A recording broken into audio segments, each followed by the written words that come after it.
I know that I need to embrace the emotional aspect of things. Don't be so judgmental and harsh about yourself first, and then also towards others. People go through cycles.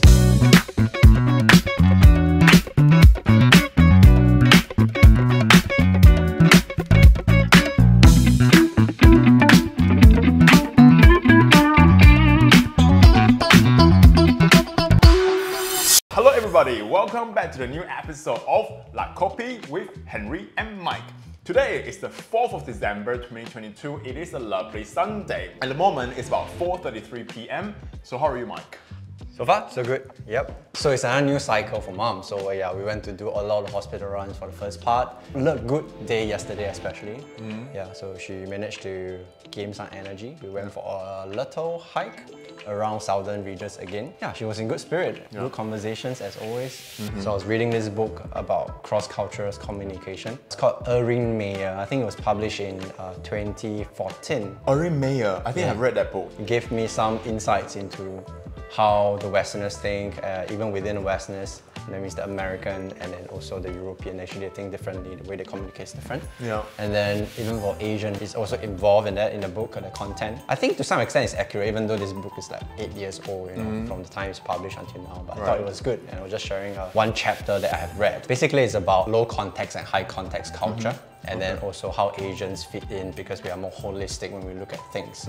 So that actually creates a lot of different positioning as when you communicate.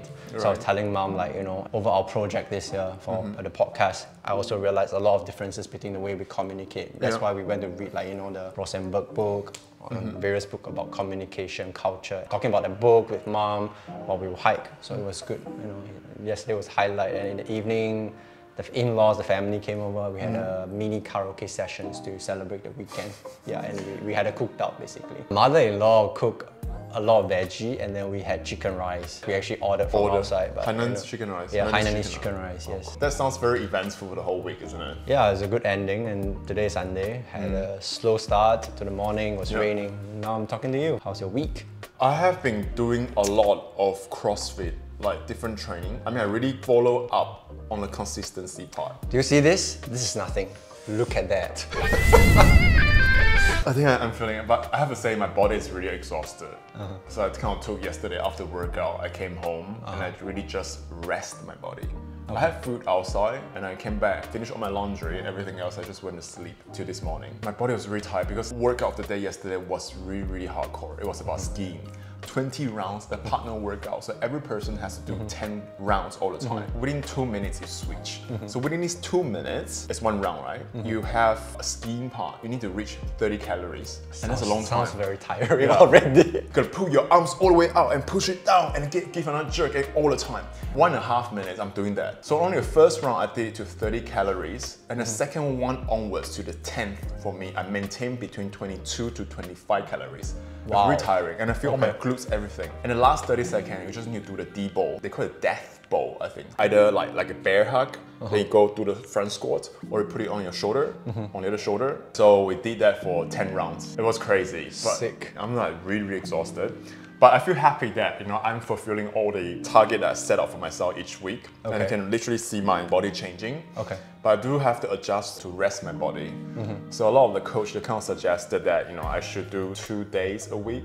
So 5 days really active training and 2 days just do nothing. So that's something I need to implement into my training schedule. To refine again. Yeah. So I'm taking little nap more and more, which is good, I think. Power naps. Power nap. Because I don't usually do that. If I do power nap, I feel very guilty of it. Especially when the day is still bright, you know. Yeah, I can vouch for that. The other day, Henry finished his CrossFit and then we met for coffee. So he was just dozing off in the cafe while I was talking to him. I was like, what the heck? Open your eyes wide. It's like power nap in progress. Yeah. I mean, you have to give away something to gain something, right? Yeah. So I can see that, like, you know, like my base, like my glute and my thighs, they are getting bigger and bigger, which is good because I do need that support so I can do more up here. The people from the box, they were saying the open will be starting next year. So a lot of them are actually doing the registration. I'm not sure when it will start. I need to check it out as well. Is it a localized thing or is it it's internet? worldwide. Oh, so you can still sign up and then you can do whatever you are. Yeah. Oh, okay, that's cool. I have not taken that before. This will be my first. So basically, kind of just put yourself out there, do whatever you can, and in different aspects of the exercise. Look at yourself against the benchmark, be it your unbox the country or the region or the whole world to see where you stand. Okay, I get it. So it's a very virtual thing, but at the same time, it encompasses a lot of people around the world, different standard, and you can see how you can improve based on the data that comes. Yeah. To be honest, I'm a bit intimidated because I know that there's a lot of things I can't really do yet. I still need to unlock. So that's when I need to really drop weight and focus on the technique. But this is all about exposure, right? I mean, the practice more, and practice. Yeah, practice. But one thing I really love about it is you see how those people train. You really see the determination in their eyes, how they push themselves to the next level. And that's something I really appreciate a lot. Like, you are in an environment whereby people take it very seriously and they train for different reasons for it. I like it so far. I think it reminds me about my badminton days when I was younger. It's really about personal challenge, the way I look at it. So that aspect of things is like, there's always a physical aspect of things and there's always a skill aspect of things. Very similar to you when you do cardio or your technique stuff. Yeah, so of course there will be intimidation coming in because in the competition out there, you will know that there are people of better standard. You can see it. I think that's the beauty of personal challenge, right? You know that is the standard that you can achieve and you try to find ways to achieve that. I think that's also very important. Like, there's a phrase that you always surround yourself with people who are like-minded, or you're the average of the 5 people around you. So in different aspects of life, for this instance, like training, if you surround yourself with 5 people, you're the average of 5, right? And you really see yourself improve. For training-wise, that's true, but also, of course, for your career or anything, different almost anything you do in life. Today is the 4th, so which means we only have 27 days left. Oh no, 27 days and Christmas is coming, yeah!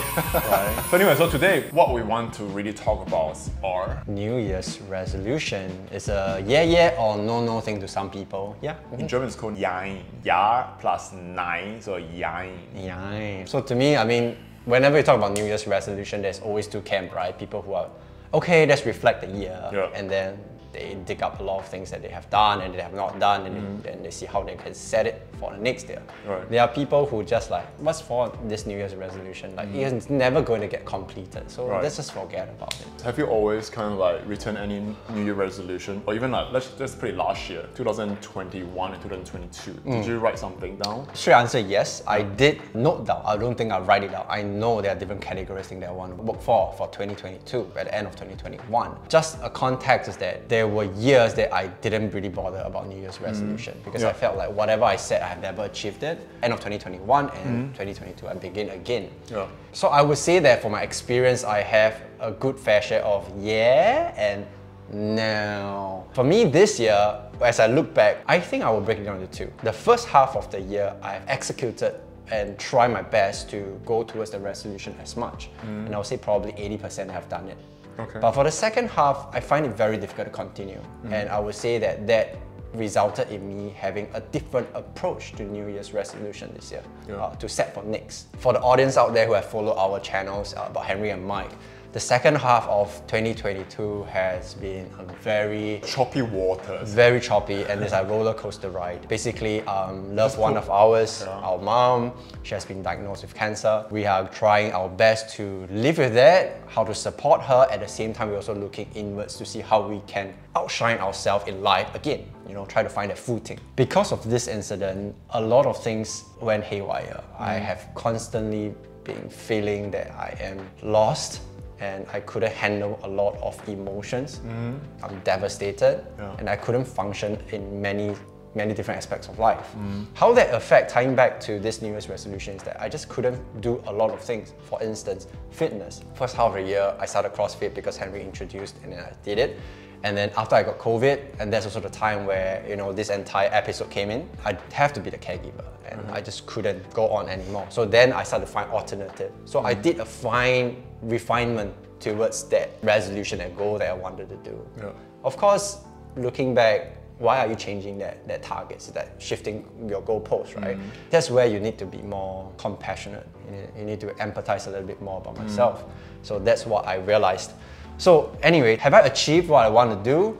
Yes, 50%. The other 50% was because of the second half. There's really too many things out of my control. I couldn't do it. So that led me to the current mechanism that I have established. What's the 3 words that you can give yourself to set up for the theme for next year? As a guideline. As a guideline. Okay. And you use this to approach every single categories. Categories I'm referring to things like your finances, your career, your hobbies, your health, your mind, right? The intellectual pursuit, or even your spiritual if you have one. These are kind of things that you can use. So the 3 words for me will be flexibility, adaptive, and then also compassion. Why flexibility? Because of everything was about the second half. Right. First half was great. There was no adversity that I'm facing. Because of what happened to mom, then first thing is you got to be flexible. Like about me talking about the shifting of the goalpost, right? That's the part where, okay, I know that I cannot do things consistently like what I've used to do for CrossFit. Then that's why I shift to another thing, being flexible. That's one example. Adaptive, basically just adapt to things that's around.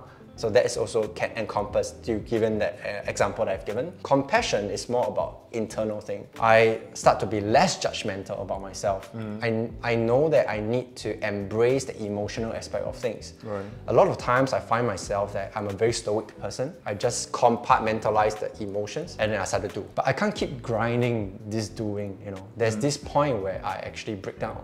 Actually, I broke down quite a lot of times over the last half of the year. So that's why I realized that, okay, I need to practice compassion and always have that lens on. Don't be so judgmental and harsh about yourself first and then also towards others. Right. People go through cycles. So these are the 3 main things, 3 words. So my question to you will also be the same, and challenges to the audience will be, what's your 3 words that you can use to set up the theme for yourself for 2023? This is the first question and answer that to set the basis. But as we talk about it, one will wonder, how then are you going to execute it? That's the second leading question, in fact, like how are you going to execute it? For me, it's simple. Because of this, I have realized that there's one core pillar in life that is non-negotiable. Family time. This ties in very strongly with the love language that we spoke about a couple of episodes ago. Because of that, that becomes the one core thing that is non-negotiable. For audience out there and you as well, I think it's good to identify this thing and always give time to that. Never negotiate. Then the next thing is that 3 words. How are you going to execute? So for me, to execute that 3 words, it will then be share it with people, engage it with them so that there'll be more opportunities and chemistry that comes with it. And then you will gather more new ideas that comes out of it. So for example, these are the 3 words: flexibility, adaptive, and also compassion. Whenever I meet people, I will be accountable to these 3 things. I'll tell them that this is what I'm doing, what's my progress, for instance, especially those who are closer. And then from there, people will give you a reaction, and then people will tell you more, there's a feedback, and then from there you move. This can be applied to almost every aspect of the categories I've talked about and different aspects of life. So it's a very big idea. Then you go down into smaller details to see, okay, how then can I use these 3 apply to every different things, you know. Yeah, so that's the game plan, the action plan that I have for myself. I want to be as broad but specific to this part, each category. You do have to write it down for yourself, and that's important, and to keep track on it. I think for us to be accountable. So every quarter we'll sit down, we'll talk about 2 New Year resolutions, and one that's done well, the other one is like a way to be improved or different. How do you pivot from there? From one end, you know, you keep the accountability. On the other end, you check on the relevance of the new resolution that you've set for yourself at the beginning of the year. Sounds like a very good plan. Do you guys write down any New Year resolution? If you do, then let us know below, really. Yeah, like why do you think it is important to write the New Year resolution, and do you actually follow them through? Yeah, and what's the approach? Because you can see Henry adopt a very different approach as how I'm doing it. So let us know your approach as well in the comment section. What's the word for this week then? I don't think we actually need a word for this because this is really about New Year's resolution. But okay. To me, just New Year resolution. Yeah, I think it's about New Year's resolution. Okay. Yeah. So with that, we come to the end of our episode. La Copy, Henry and Mike. Don't forget to subscribe, and we'll bring you more content from next year onwards. Be kind to yourself, don't forget to smile, and keep each other company. This is Henry. This is Mike. We are signing off. Ciao, ciao. Cheers. Bye.